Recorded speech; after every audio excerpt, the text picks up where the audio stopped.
Do you put it on yourself or the defense to come up with some big momentum-type plays in this game? And it seems like that's kind of swayed these games back and forth, the rivalry game in particular. Yeah, I think turnovers have been a big part of this rivalry. Emotions are big, but in saying that, I think the offense is going to be very productive as well. Just seeing them throughout this whole fall camp, they've been very explosive and very consistent in doing so as well. And so, of course, I feel like the defense can take part and we can make big plays and capitalize on mistakes. But I'm very confident in our offense in being able to do that as well. And so the game's going to be fun. It's going to be intense as well. How have your emotions evolved, being on both sides of this rivalry? How do you feel about the game, seeing it from both sides? I'm a competitive guy, and I want to win in anything that I do, right? And so when I was over there, I just wanted to win, and I just wanted to go out and to compete and have fun. And the emotions are a little bit higher than normal, but I think I'm getting a little bit more used to it and being able to handle those emotions and just being able to make sure that I'm assignment sound rather than just so emotional towards the game and feelings, but just being out there competing and learning that I got to do my assignment and do it correct so I can execute and help the defense out. Do you feel a little bit of ownership with this rivalry series just because of your personal history, but then also your family's history and local guy and that kind of thing? Do you feel like there's a little bit of something extra to kind of own this series between you and Utah? Yeah, I mean, I don't know if I would say I put more ownership into it rather than, like you said, I mean, there's a little bit more emotion maybe that comes with the game. Being from Utah, have from playing from there, have family from there. That I feel like the emotions and feelings are a little bit stronger towards that game. But as far as ownership, I try to take each game the same as far as leading the defense, making sure we're executing as well. But I would say that this game has brought intense emotions and making sure that we're ready because they're a very good team. They're a team that can execute, and we need to execute all four quarters in order to do so that we can win. And so.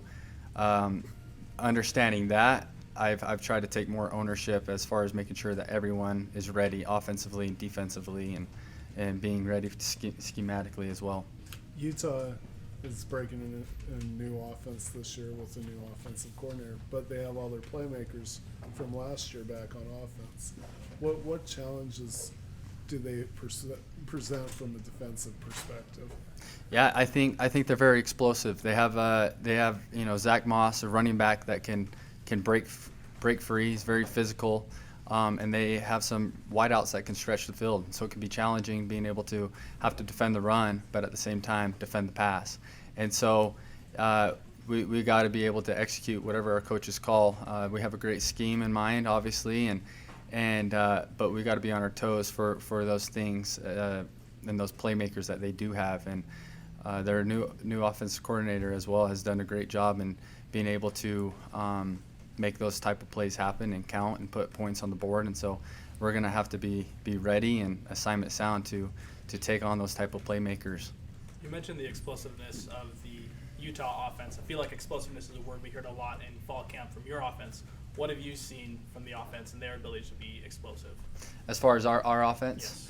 Yes. Yeah, I've just seen very dynamic the very same way. The running backs, we have guys that can run really hard. They're not just physical, but they're very fast as well. Tyson, Lopini, Soup, those guys are very, very good backs and all-around backs as well. And then we have receivers and tight ends that can do the exact same. And they've been very consistent, like I've said, with the type of plays that they've been getting. And Zach's a very good quarterback. He's very smart. He can read the defense. So not only are they very explosive and talented, but they're very smart. They're very smart all around on the offense, and I'm excited to watch them play because they're going to make some things happen. History has shown in this rivalry game that at some point you're going to face some adversity. Do you feel like this year's team is better equipped to handle that adversity when it poses itself against for you guys? I would like to say so. Yeah, we like to train ugly is what we call it. you know, there's a numerous of times where specifically my position coach has made us run gassers right before we compete on one-on-ones because, you know, adversity does set in. When are you ever going to play a play fully ready, you know, and not tired and gassed? And so we've liked to train ugly and to train in hard situations, and we've been looking for the right kind of mindset when adversity hits, right? If you have a PI, how are you going to bounce back and with enthusiasm, or are you going to complain about it?